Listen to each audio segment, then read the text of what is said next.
Welcome back, beautiful tri-state area. You're listening to a moment of Zen right here on 710 WOR, the voice of New York, iHeartRadio. I'm your host, Zen Sams.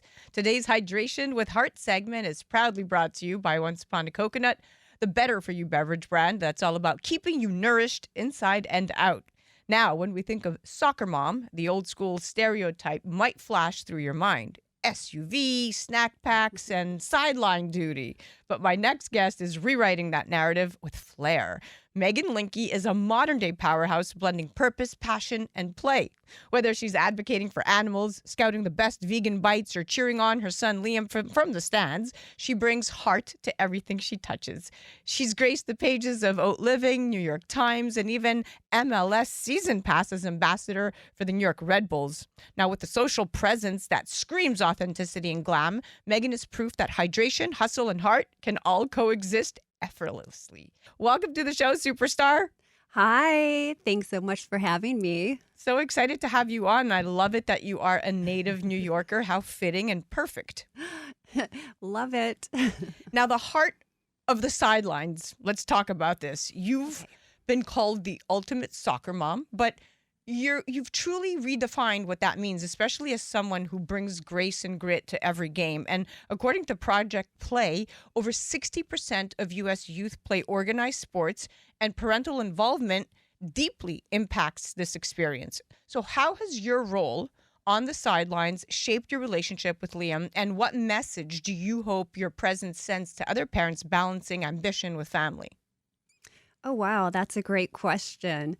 So I would say it has brought Liam and I closer together. He's at a point in his career where he plays with Red Bull Academy, and we spend a lot of time at Red Bull Academy, either at practice or at games. So whether it's a lot of travel time, car time, we go through wins and losses together, we go over bad plays together, a lot of talk.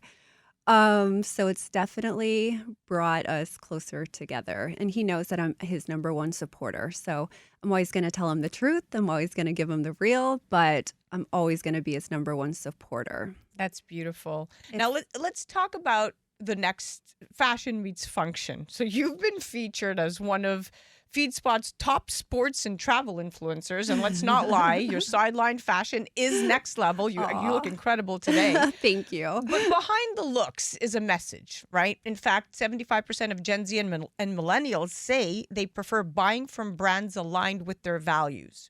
So how do you merge your fashion choices with your commitment to sustainability and ethical living?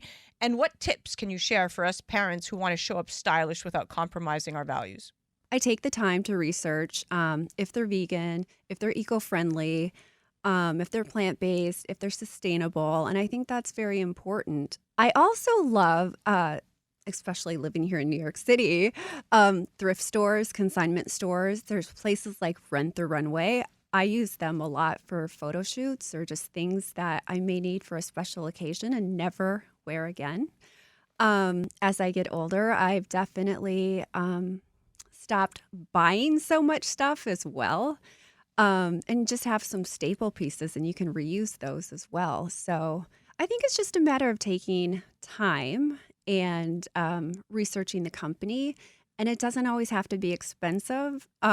Just buy some staples and then add on from there. And that blend of mindful and modern is such a sweet spot, right? And the idea that fashion can be both expressive and ethical really resonates, especially now. For sure. Now let's talk about plant-powered passion. So you're a passionate vegan and vocal, and you're very vocal about animals and advocacy and animal rights. And studies actually show that a plant-based diet can reduce water usage.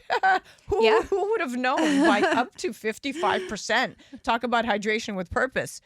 So when did your journey into veganism begin, and how has it shaped your identity, but not just as an influencer, as a mom and as a role model? Ooh, okay. So I became a vegan when COVID started. COVID was so bad here in New York City that I was just freaked out. And for some reason, I don't know, I just needed I needed a change. I wasn't going to the grocery store. I didn't go to the grocery store for like 6 months when COVID started.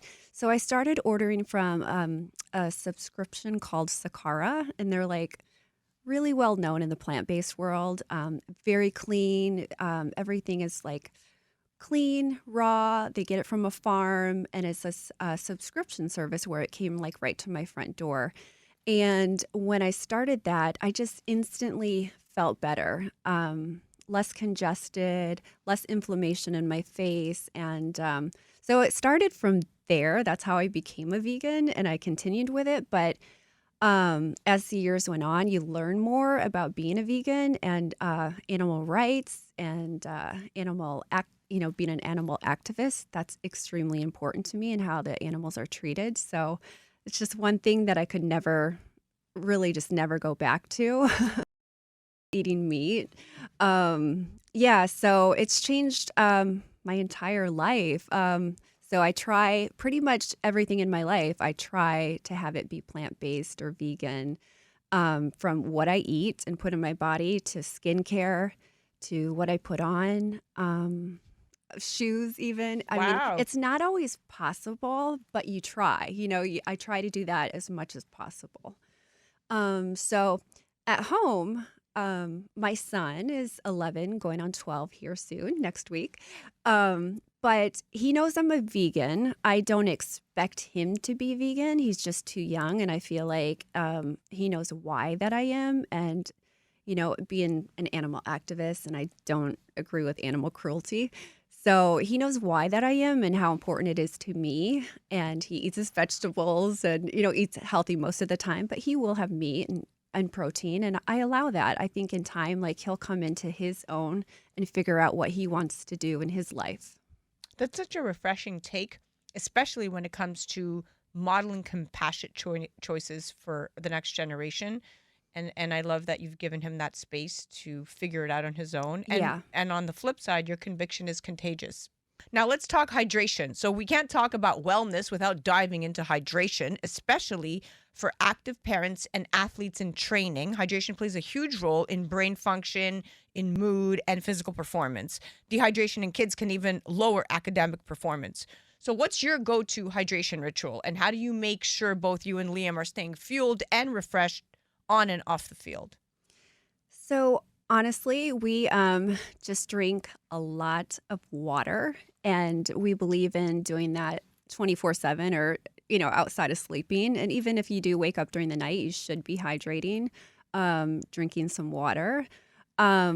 But yeah, it's not something that I want Liam to down a bottle of water before he goes to practice. No, he needs to start early throughout the day, and it keeps him refreshed and, feels better during practice.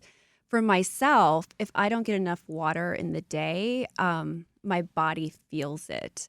I'm like, oh shoot, I haven't drank enough water today. So other things that we do besides water is we will have, we make sure we have, veggies and items that will help hydrate us as well, such as watermelon or oranges, grapes, apples, cucumbers. So we try and do a lot of different things. There are times that we need like a Pedialyte, so we will throw that in there. But coconut water, that's another great source. Big shout out to coconut water. We cannot deny coconut water and not talk about coconuts, right? Absolutely. It's nature's Gatorade. No, it's so important. So we're just a big believer in drinking as much water, as much coconut water as possible throughout the day. It's not just something you can just do a temporary downing of that water. No, you need to keep it going. It needs to be part of the routine. Yeah, absolutely. And I love how hydration becomes this little ritual of self-care, something so simple but powerful. It's those mindful choices that really keep us going. Oh, for sure. Big believer in it. It's so good for our skin, for our body, for, fuel and energy. So for sure. Okay, now, culture through travel. You've been hailed as one of FeedSpot's top travel influencers, and your adventures are not just picturesque, they're purposeful. We have 90% of families reporting that travel strengthens relationships. It's clear that exploration is more than a luxury, it's bonding. So what are some of the most meaningful lessons travel has taught you as a mom, and how do you keep those values alive at home? Well, that's a good question. One, I think travel is so important. It opens our mind to different cultures and different areas and different people. So I think that is so important in itself. I tend to be a workaholic. The beauty of my job is I can do it anywhere on my phone, but and oftentimes when I'm traveling, I am working. But there are trips where I just want to like zone out, and you have to do that. And that's one thing that travel teaches me as well, is to have your downtime, whether I'm traveling alone or with girlfriends, doing a girls trip, or with Liam. I need that downtime for us to explore, enjoy the city. So it's a great travel's a great reminder to like have that downtime, to bring it back home as well. Like you still need that downtime in your house and with your children, and put the phone down and, really enjoy him as well. So I'm such a pro for travel, for families, for moms, for dads, for, guys trips, girls trips, taking your kids, having fun. Just go out and see the world for sure. That's the beauty of travel, right? Taking the world in, but also bringing the lessons home, and with kids, it's those memories that really stick. Oh, absolutely. Even just, coming home and having explored new food, bringing that home and then trying to, I don't know, implement that into our routine and continue that. That's fun. Now, let's talk about your podcast. The soccer ladder with Lee and me is such a clever twist on family storytelling. I absolutely love this. And with podcasting now reaching over 180 million Americans, it's becoming a vital tool for personal connection. I know this better than anyone else. Yeah, right. So what inspired the show, and what has surprised you most about sharing your journey in this way? Wow. So, and this is actually how I've kind of lived my life. I don't overthink things at all. I tend to like just jump right in. So I had been throwing out the idea to my staff and to family and friends, like, hey, I think I want to start this podcast for soccer parents. I mean, we're in this world where it's like, it's an amazing journey, but it's so unknown. There's just so many questions, especially when the kids are in an academy and they're on this path and on this journey to like possibly go pro, and going pro younger and younger. There's kids signing at like 14, 15, 16 years old now. So it's just, it's such an unknown world. So anyhow, I said, I think I'm going to start it. I told my trainer. My trainer's like, hey, I have this friend that he has a studio. Why don't you go over and meet with him? So I did. And he's like, yeah, sure. We can share the space. And I literally set up my first podcast within I think within 1 or 2 weeks. And we've had just like so many people reach out to us to come on our podcast. So it's really remarkable. And so we have on pro players, we have on coaches, we have on parents, parents of kids that are in the academy or in club soccer that are going on this journey. So it's so good just to hear the stories and what they're going through, and to be able to relate and help you. There's so many great tips. And one thing, I think the biggest thing that Liam and I have learned, because he's on it and he gets to sit and ask questions as well, is this journey, it's not like a one-way journey. Everyone has their own path, whether they could be club soccer, and then maybe they go to college, and then maybe they get their pro career from there at like 21, 22 years old. Or there's kids that are, like a homegrown player where they get signed at 14, 15 years old, and there's their pro contract right there. So, and then to hear their stories from either being signed early. Yeah. Sometimes they have injury, and then they talk about how they deal with their setbacks and the injuries and training and like getting back, and just sometimes there's depression. So there's just so many valuable lessons that we've been able to for us, Liam and I, to take in and then to share with the world. And we've had such positive feedback. We're getting feedback from people in Belgium, from people in Paris, and, all over the US, and people reaching out to come on and share their story. So it's been been beyond my like wildest dreams. Well, it's definitely an authentic platform, and the way you keep it raw and real is what makes it so magnetic. I mean, you're not just building a brand, you're building community, right? And it's a Oh, great example for Liam to see you in action.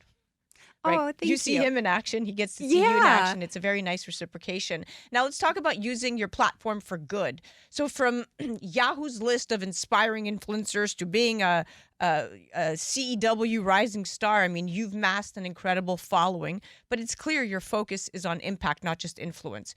So Correct.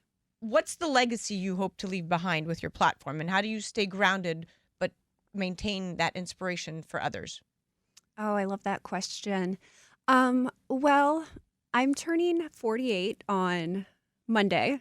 So, Happy birthday. By the way, you don't look 48, oh, girl. You look like, oh boy, you are way, I can't wait for them to have to look at you. I mean, she's you're way gorgeous. too kind. Oh my goodness. So I'm not young, but the thing that I love is that I'm constantly like reinventing myself and finding like pushing the envelope and finding myself in positions that I never could have dreamt about. So that's what I want from my platform. And when people come on, they're like, dang, look at her. Like, she can do it. I can do it. So I want people to believe in their dreams. Like, if you're 35, if you're 40, if you're 42, if you're a stay-at-home mom, whatever it is, like, you can do it. Like, believe in your dreams and go for it. Whatever that may be. It might be just a hobby. Go for it.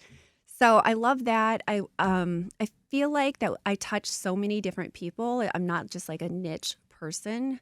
So, we have vegans that come on. We have the plant-based following. We have dogs. I do a lot with local dog rescues.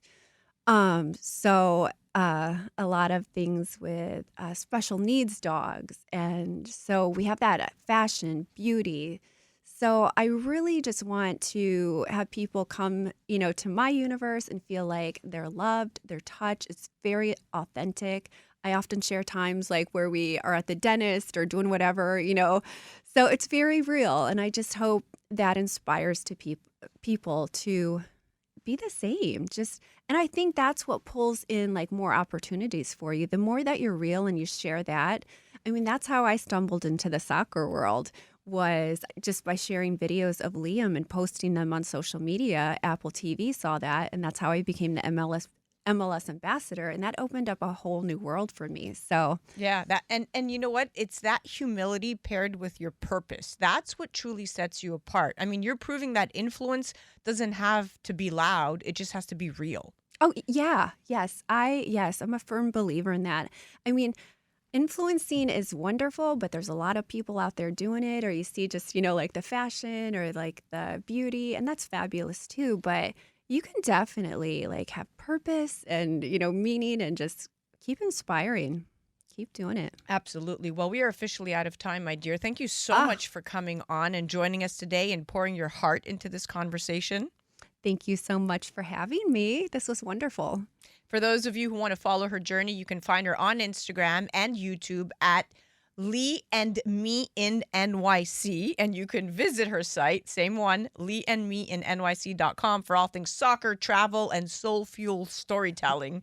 This was the Hydration with Heart segment brought to you by Once Upon a Coconut. You're listening to A Moment of Zen right here on 710 WOR, the voice of New York, iHeartRadio. We'll be right back after this. A Moment of Zen is brought to you by Once Upon a Coconut. Discover the refreshing taste of 100% pure coconut water that actually tastes great. Naturally sweet with no artificial flavors or added sugar. It's packed with electrolytes to keep you hydrated throughout your day. And with 10% of profits going to charity, every sip makes a difference. Pure taste, pure goodness. Experience nature's Gatorade. Visit Once Upon a Coconut or naturesgatorade.com.